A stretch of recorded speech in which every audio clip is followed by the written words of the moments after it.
Saudara, tahun baru Imlek adalah hal penting buat warga Tionghoa. Dan pada kali ini tahun baru Imlek 2575 jatuh pada tanggal 10 Februari 2024. Dan bersama saya sudah ada Ketua Paguyuban Sosial Marga Tionghoa Kepulauan Riau, Bapak Randitan. Apa kabar Pak Randi?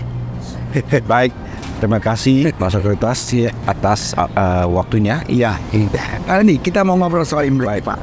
Bisa Bapak ceritakan seperti apa tradisi dalam merayakan Imlek buat warga Tionghoa? Baik, saya rasa Imlek adalah satu perayaan yang sangat penting buat warga Tionghoa. Mungkin pertama-tama saya ambil kesempatan ini untuk ucapin semua warga Tionghoa, ya. Saya izin dalam bahasa Mandarin ya. Ya, silakan Pak. Dalam kesempatan ini saya atas Ketua PSMTI Kepri mengucapkan 祝大家恭喜发财，万事如意，事事顺利，恭喜恭喜恭喜ya. Jadi ini saya memberikan persembahan kepada semua warga ya. Semoga tahun naga ini adalah tahun naga kayu ya. Semoga tahun ini akan membuat berkah buat warga kita dan damai, kesejahteraan, kedamaian. Nah, ini tahun naga ini tahun yang penuh dengan challenge, Pak. Jadi semoga semua menghadapinya dengan sabar ya, dengan lebih giat lagi kerjanya sehingga bisa meraih kesuksesan tahun depannya.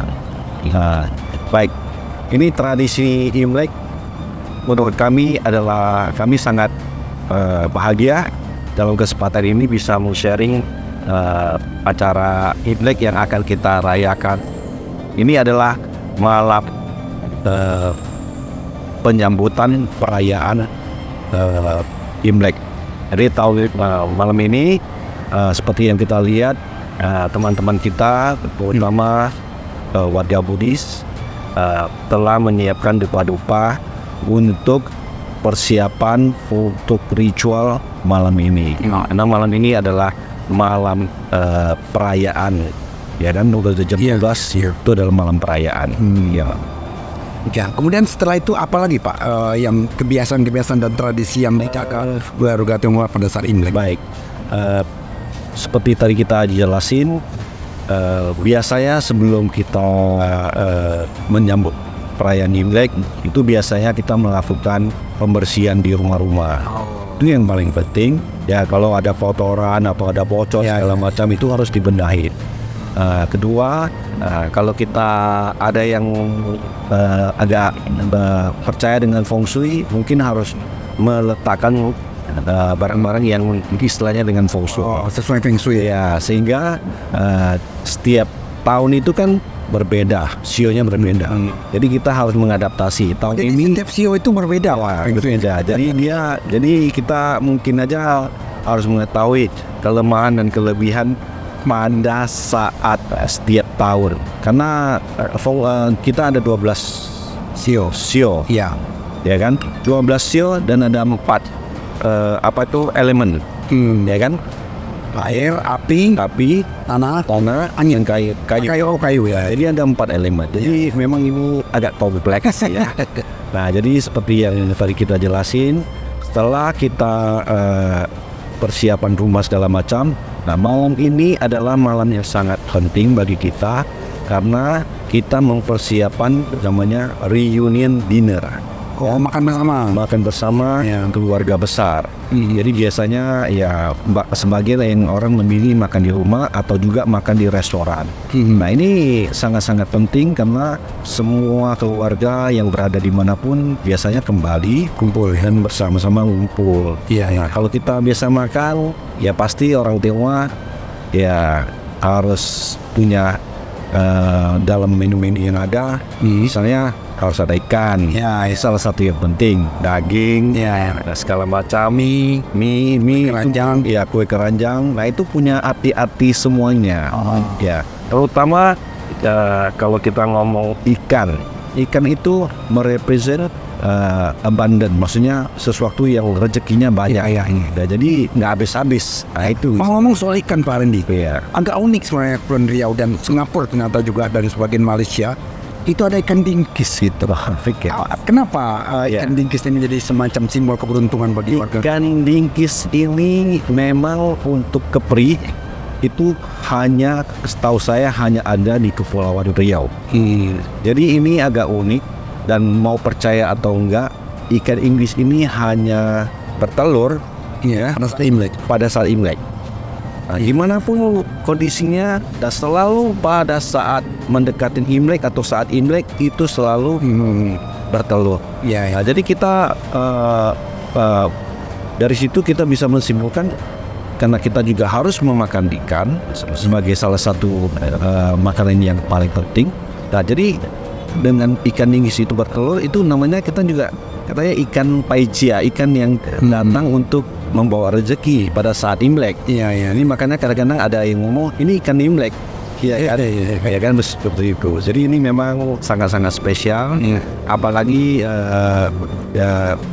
dengan semua orang mencoba makan ikan itu sehingga mempunyai rezeki kan. Iya. Dan juga memang kondisinya dengan bertelur itu momennya memang bisa Iya. tidak ada lagi ikan ini akan bertelur pada waktu-waktu yang lain. Nah, ini juga melambangkan keberuntungan sebenarnya. Iya, pasti. Iya, ini udah pasti. Saya Ya. tahu satu pepatah Tionghoa Pak. Ini. Hoki Tait, Konsu Tenji. Jadi keberuntungan itu nomor 1 dan kepintaran itu nomor 2. Benar ya Pak? Hoki tuh nah, ini mungkin sedikit subjektif Ya. ya. Ada orang yang nasibnya mungkin berbeda-beda. Iya. Tapi menurut kita, saya rasa nasib itu satu. Iya. Tapi etika kita, moral kita, karakter kita itu yang harus dibangun untuk mendapat sukses. Iya. Ya, saya rasa hoki itu kalau memang dijatakan hoki, tapi kalau tidak berusaha, saya rasa juga tidak akan. Ini adalah satu komplimen yang harus dilengkapin, saling melengkapin. Ya. Ngomong-ngomong Pak Reni, ini kenapa tahun ini nggak ada perayaan Imlek? Baik, seperti yang kita tahu bahwa kita ini udah tanggal 9 ya. Iya. Nah, tanggal 10 ini kan udah mau menjelang hari tenang pemilu.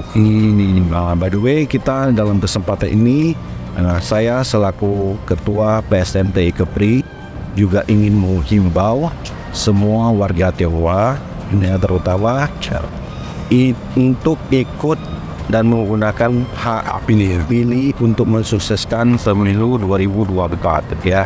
Jadi bagi warga-warga kita yang mungkin sebagian besar atau sebagian kecil pulang ke pulau atau pulau ke kampungnya, kami mau ingatin untuk kembali ya, mungkin 1 hari sebelumnya untuk bersama-sama mensukseskan acara atau pemilu 2024 ini. Ya, ini yang mau kita harapkan, karena kita warga Tionghoa juga harus mempunyai hak dan mempunyai kewajiban untuk melaksanakan dan mensukseskan pemilu. Iya.